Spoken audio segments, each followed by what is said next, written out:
हमारे लाल जी ठाठ से रहते हैं, खूब आनंद से रहते हैं, उनको कोई कष्ट ना हो, कोई दिक्कत ना हो,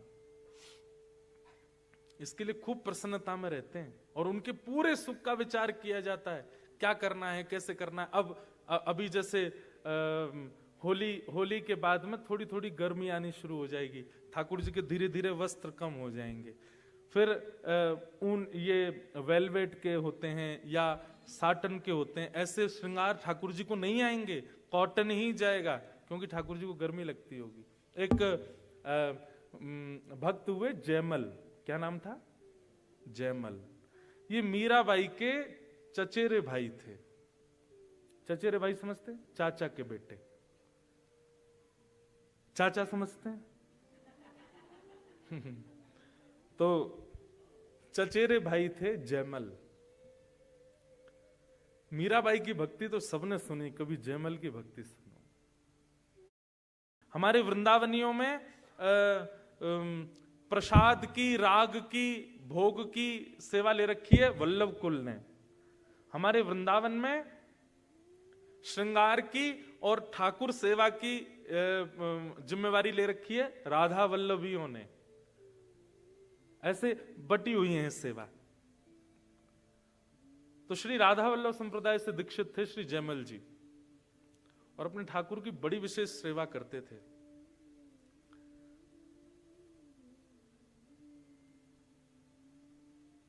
एक दिन वे अपने कक्ष में सो रहे थे और उनको अचानक गर्मी लगने लगी। पहले फैन तो होते नहीं थे, एसी तो थे नहीं, वो कोई द्वारपाल बाहर बैठा बैठा पंखा चलता था ऊपर, वो रस्सी से पंखा चलते रहते थे, ऐसा ही व्यवस्थाएं होती थी।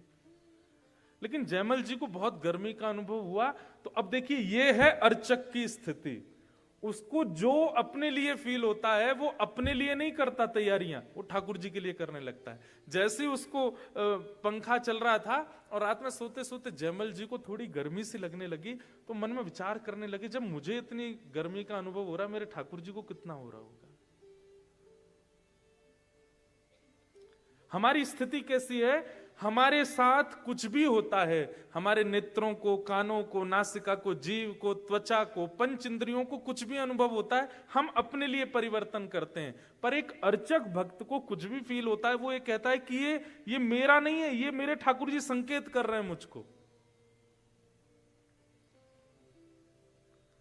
तो जयमल को जब गर्मी लगी तो उसको संकेत ऐसा नहीं लगा कि उसको लगी, उसको लगा मेरे ठाकुर को शायद गर्मी लग रही है।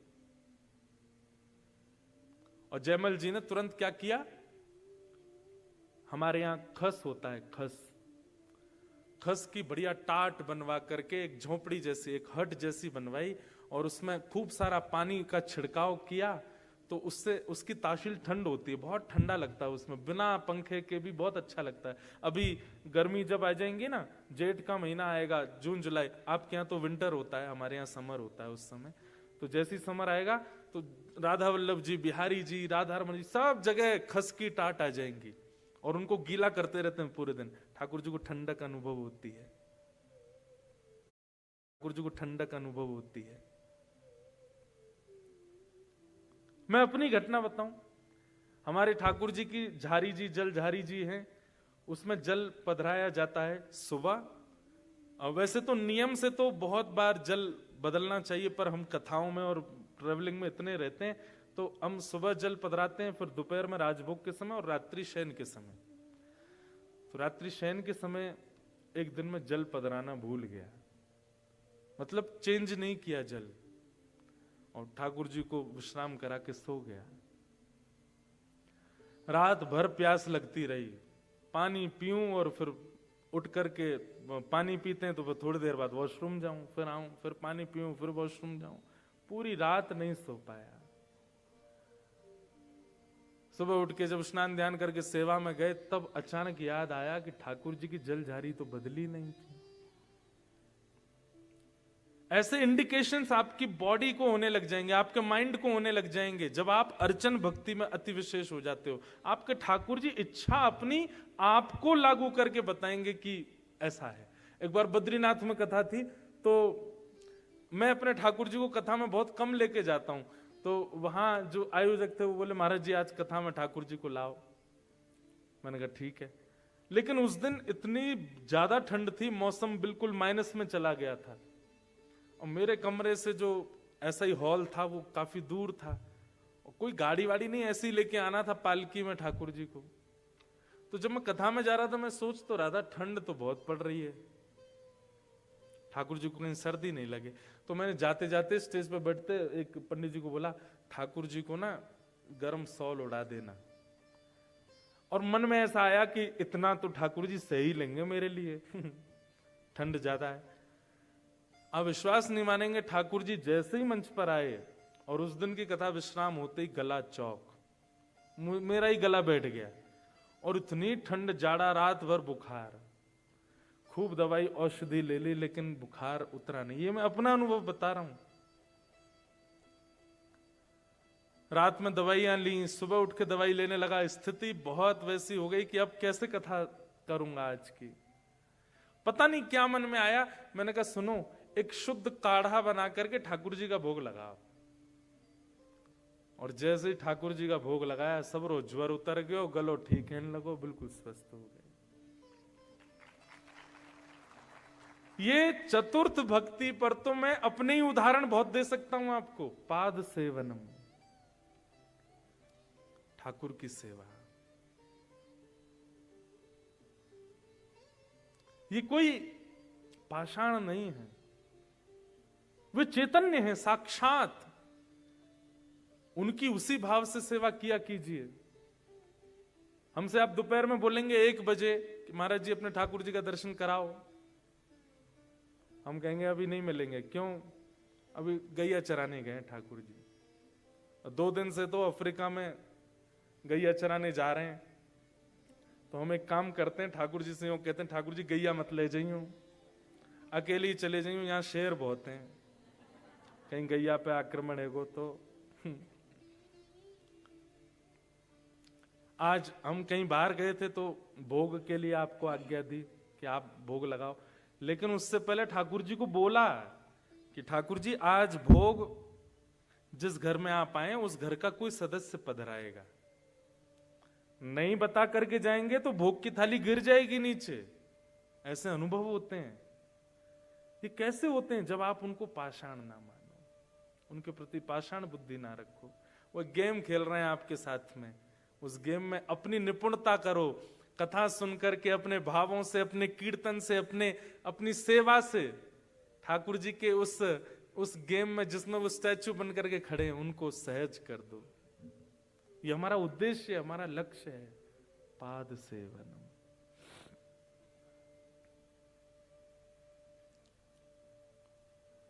तो जयमल जी का नित्य नियम था कि वो ठाकुर जी के आगे 3 घंटा बैठ करके सेवा करते थे, और सेवा करने के बाद में खूब भाव से ठाकुर जी को भजन, कीर्तन और जो भी उनको अच्छा लगता था सुनाते थे।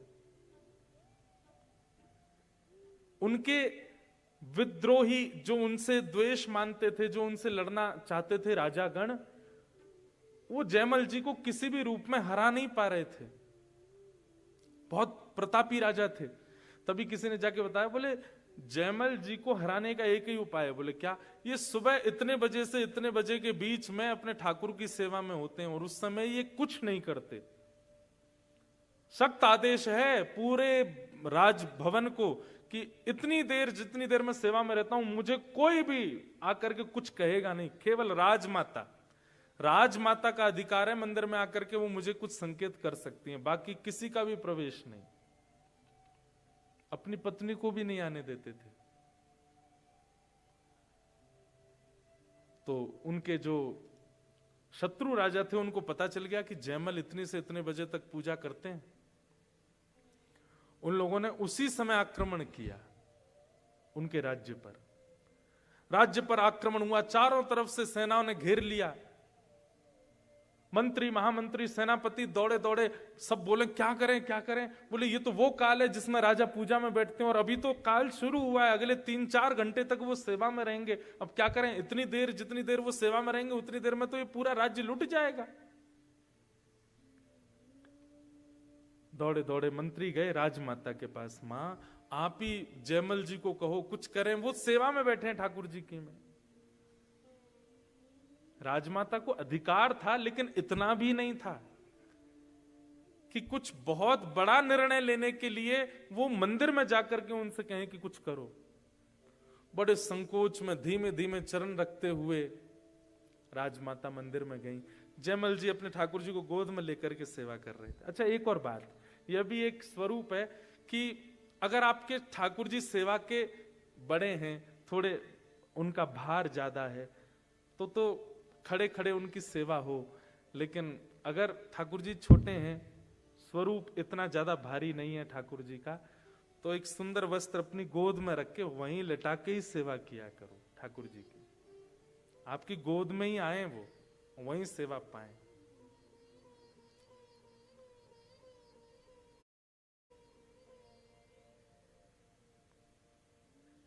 मुझे तो बहुत सारे चरित्र याद आ जाते हैं एक के बाद एक। अब इसी बात पर एक चरित्र याद आया।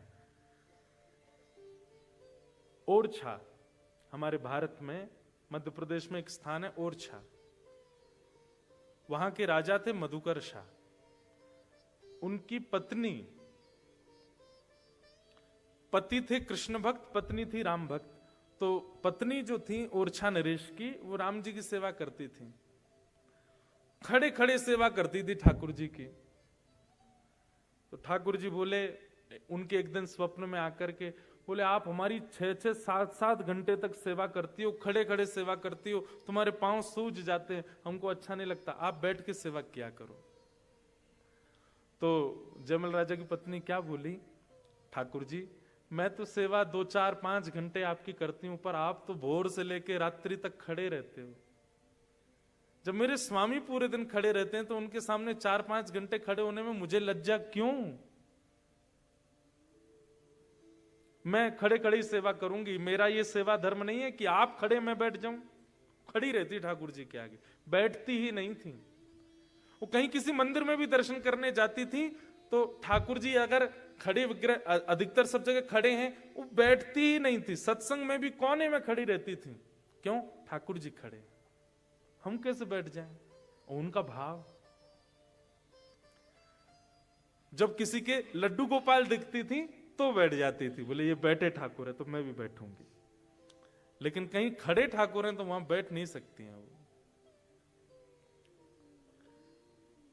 रात में स्वप्न में ठाकुर जी ने आके कहा आप बैठ जाया करो, बोले नहीं मैं तो खड़ी रहूंगी। आप भी तो खड़े हो। ठाकुर जी इतना कह के अंतर ध्यान हो गए। स्वप्न पूर्ण हुआ, ब्रह्म मुहूर्त हुआ, स्नान ध्यान करके आप जैसी सेवा में गई, क्या देखा, आपके राम लला भी बैठ गए। और आज भी ओरछा में श्री ठाकुर जी बैठे हुए हैं, उनकी भक्ति के लिए बैठ गए। हमारे साथ ऐसी लीला क्यों नहीं करते ठाकुर जी? हम क्यों वर्षों से सेवा, लोग बाग अपने अपने घर ले जाते हैं, बताते हैं हम इतने वर्षों से सेवा कर रहे हैं, इतने वर्षों से सेवा कर रहे हैं। क्या परिवर्तन हुआ? पाद सेवनम। तो जयमल राजा की राजमाता ने आकर के बताया, बोले पुत्र जयमल, मुझे पता है तुम अभी सेवा में हो, अपने ठाकुर की अर्चना में लगे हो, पर एक बहुत बड़ा संकट राज्य पर आया है। और राज्य पर आए संकट के समय अगर राजा व्यस्त होगा तो राज्य का कैसे भला होगा? जयमल ने कहा, एक बात कही बस। बोले मां, इस भवन से बाहर दुनिया मुझे राजा मानती है, पर वास्तव में इस नगर के राजा ये हैं। और ये देख रहे हैं, दृष्टि है इनकी। मैं अपने नियम से पहले नहीं आऊंगा। आपके अंदर ये जड़ भाव इनके प्रति क्यों आया कि ये नहीं देखते हैं, केवल मैं देखता हूं। मैं अगर सेवा में लगा हूं तो इसका मतलब इतनी देर यही देख रहे हैं बाहर, इसलिए आप बिल्कुल चिंता ना करें, चले जाएं। अब राजमाता कहे, मैं क्या कहूं, बाहर सेनापति मंत्री आदि सब खड़े हैं। बाहर जाकर के राजमाता ने कहा, कुछ नहीं, तुम लोग सब बैठे रहो। जयमल तो बोलता है कि उसके ठाकुर देख रहे हैं सब। यहां राज्य के सब लोग माताएं बहनें अपने घरों में चली गईं, बच्चों को संभालने लगी, सब रोने लगे, चीखने लगे, अब हमारा कुछ नहीं होगा। राजा को कोसने लगे, हम कैसे राजा के सानिध्य में रहती हैं, राज्य पर आए संकट के समय और मंदिर के भीतर जाके बैठ गया है। ये पाद सेवनम की चर्चा चल रही है।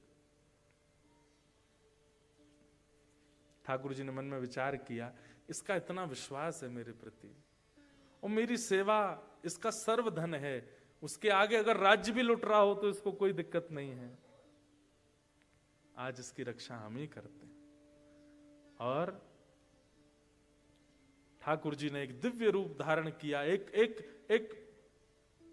एक राजा का वेश धारण किया, किरीट धारण करके, धनुष लेकर के, बाण लेकर के ठाकुर जी घुड़साल में गए और राजा का निज घोड़ा जो था उसी पर ठाकुर जी बैठ गए और घोड़े को लेकर के राजभवन के ऊपर गए और ऊपर जाकर के वहां से पूरी सेना को देखने लगे। सेना को दिख रहा है कि कोई खड़ा है ऊपर छत पर राजभवन के, और वहीं से एक चाबुक मार करके छलांग मारी, सीधे पहुंच गए रणभूमि में, अकेले, कोई भी नहीं साथी, कोई और नहीं, ठाकुर जी गए।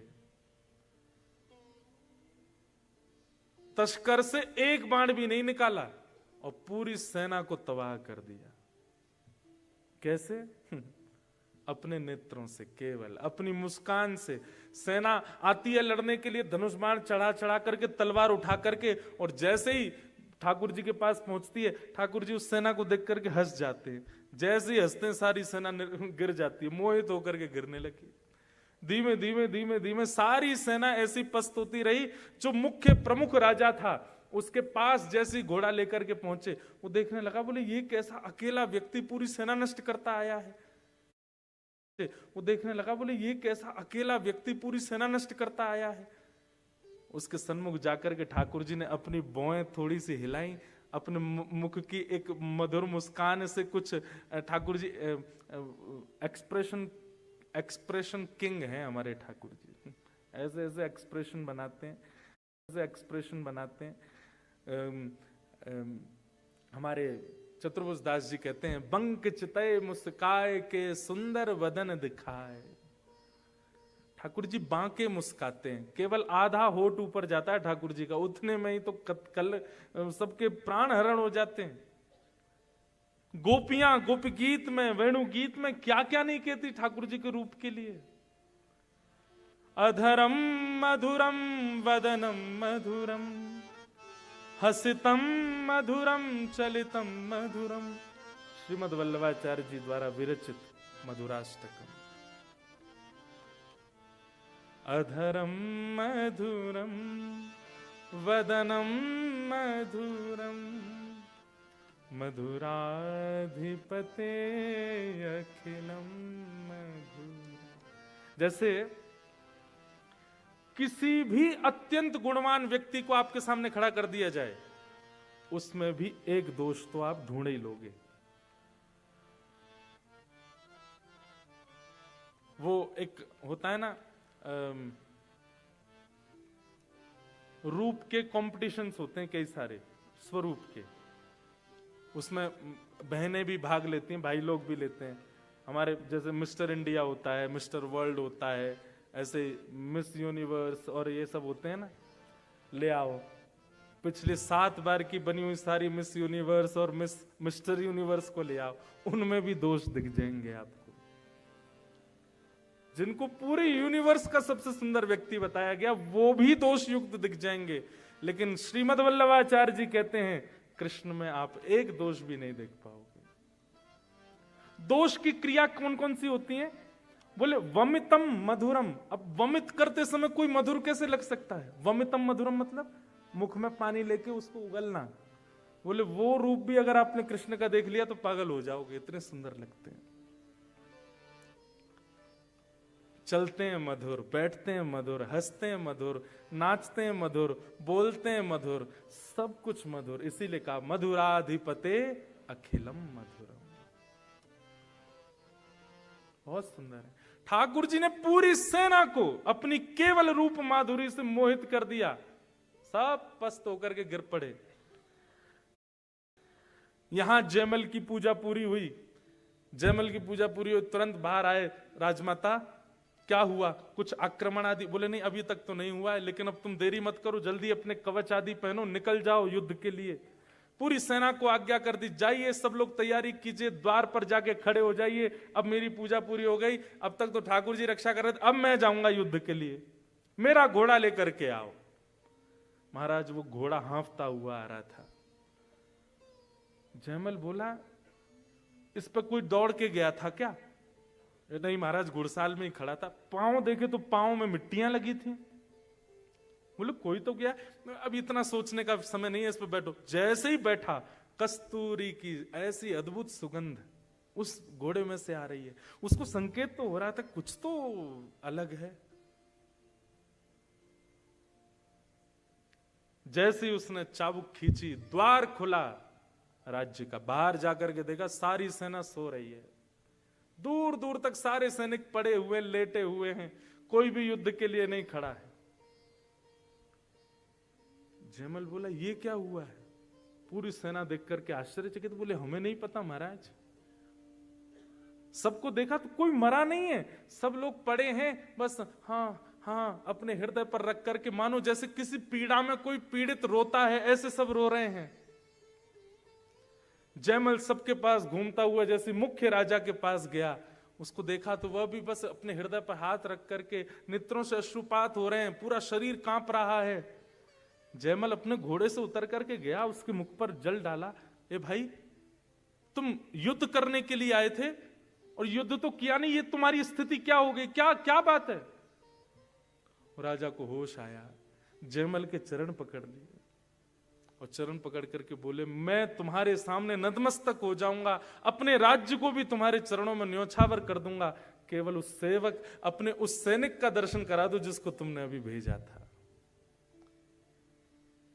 ऐसे सुंदर नेत्र, ऐसी सुंदर नासिका, ऐसी सुंदर मुस्कान, उसका मुखमंडल इतना इतना लावण्यपूर्ण।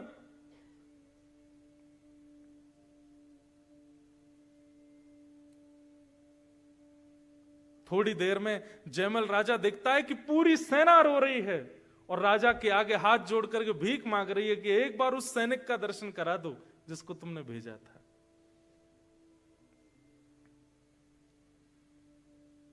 जयमल आश्चर्य में है, कौन सैनिक आया ऐसा? अपनी सेना से पूछा कोई गया था क्या बाहर? बोले हम में से तो कोई नहीं गया।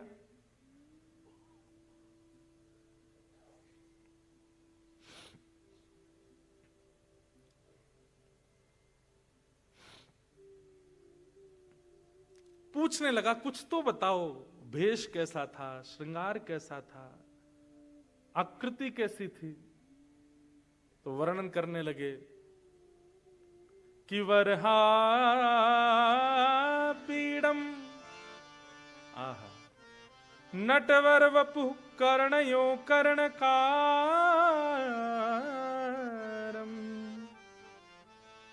बोले सैनिक तो धनुष बाण लेकर के चलते हैं, पर उसके धनुष बाण तो तस्कर में ही रखे थे, धनुष लटका ही हुआ था।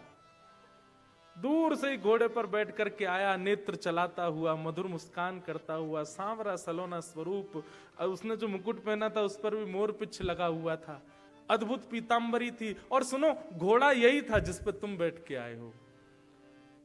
ये सुनते ही राजा को कस्तूरी की सुगंध, घोड़े का हाँफना, उसके पैरों में मिट्टी लगी होना और इन लोगों की मनोदशा होना, ठाकुर जी जैसा सैनिक का स्वरूप बताना, कोई और संशय नहीं आया। दौड़ करके गया और अपने निज सेवा के ठाकुर जी को जाकर के जैसे ही देखा, सेवा के ठाकुर जी तो वैसे ही खड़े थे जैसी उसने सेवा करी थी, लेकिन पीछे जाकर के देखा तो तस्कर में बाण रखे हैं और धनुष भी रखा है। जयमल समझ गया, बोले जितनी देर में सेवा में था ठाकुर जी गए थे और ठाकुर जी जाकर के पूरे युद्ध को संभाल के आए। ये है पाद सेवन, आपकी अर्चन भक्ति। हम लोगों का कितना बड़ा सौभाग्य है कि ठाकुर वृंदावन से चल के, नाथद्वारा से चल के, जयपुर से चल के, जहां भी ठाकुर की विग्रह निर्माण होते हैं, हम सबके साथ चल के नैरोबी आ गए। अफ्रीका में आ गए, केनिया में आकर के हमारे घरों में बैठे हैं, और तब भी हम उनसे सचल का दर्शन नहीं कर पा रहे उनमें। ये कितना बड़ा दुर्भाग्य है हमारा। हमको फिर भी ठाकुर जी अभी भी पाषाणी बने हुए हैं। ये चौथी भक्ति है, पाद सेवन। और पाद सेवन करने वाले व्यक्ति का एक ही उद्देश्य होना चाहिए कि मेरे ठाकुर जैसे मेरे पास आए हैं इससे विपरीत अवस्था में आ जाएं, मेरी भक्ति से, मेरे भजन से, मेरी सेवा से। एक बार मैं अपने ठाकुर जी के साथ ऑस्ट्रेलिया कनाडा कहीं जा रहा था, तो हमारे लाल जी और मैं, और कोई नहीं था साथ में। तो रात्रि का समय, तो ठाकुर जी गोद में थे, तो मैंने ऐसे खोल के देखा, थोड़ी देर बातचीत जैसी चल रही थी। ठाकुर जी आप बड़ी कृपा करते हुए, इतने वैष्णवों को कथा सुनवाते रहते हो हमसे। अचानक बात करते करते मन में भाव आया, मैंने ठाकुर जी अब जब से आप आए हो यूं ही खड़े हो। मैंने आज एक काम करो, कोई देख नहीं रहा है यहाँ पे, दूर दूर तक कोई नहीं, मैं और आप हैं बस, एक बार नेक हाथ नीचे करके दिखा दो। और फिर एक बालक की भांति मैं अपनी निज बात बता रहा हूं, मैंने कि मैं 10 तक गिनती करना हूं, नीचे कर लेना हाथ, और फिर एक क्षण के लिए नीचे करके फिर ऊपर कर लेना, 1 2 3 4 10 तक गिनती करके। जैसे देखे ठाकुर जी अब भी यूं ही खड़े हैं।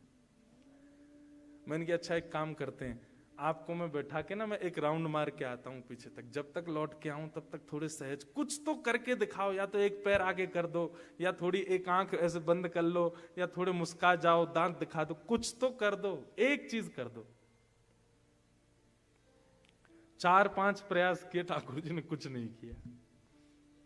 तो फिर मैं बड़ा उदास सा हो गया अपने लाल जी को लेके। मैंने कि कुछ नहीं किया आपने आज, इतनी मतलब आपके गला फाड़ फाड़ की सेवा करते हैं, कथा सुनाते हैं, सब करते हैं, फिर भी कुछ नहीं किया आपने। और फिर उसके बाद ना अचानक नेत्रबंद झपकी सी लगी, ठाकुर जी गोद में थे, और उस समय ऐसे एक अंतरंग भाव जैसा आया, एक क्षण के लिए ठाकुर जी मानो ऐसे बोले हूं, मैं हाथ तो नीचे कर दूंगा लेकिन तू कल कथा में सबन को बताए देगो। फिर तो मेरे ठाकुर जी ने हाथ नीचे किए, सब जगह जाके हल्ला मचाए देगो, या मारे ना करूंगा। और वो बात बिल्कुल ऐसा लगा मानो ठाकुर जी बोल के गए हो कि मैं करवे को तो तैयार हूं, पर तू गा। और ये बात है, अगर हमारे लाल जी ने कुछ लीला करी तो मैं तो सुना ही दूंगा कथा में।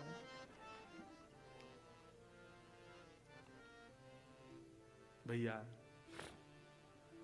ठाकुर जी सेवा में आए हैं, आपसे सेवा करा रहे हैं, और उस सेवा को सौभाग्य मान करके आपका आज से एक ही उद्देश्य होना चाहिए। हम अगली साल फिर आएंगे नायरोबी।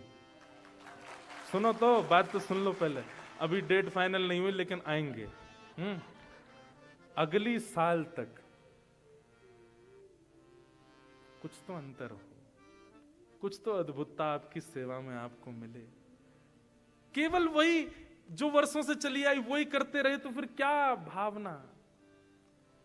भले ही ठाकुर जी अपने अंग प्रत्यंगों में परिवर्तन ना करें, पर आपकी स्मृति में, आपके स्वप्न में, आपके चिंतन में, आपके भाव में, आपके कहीं ना कहीं वह अनुभव होना चाहिए।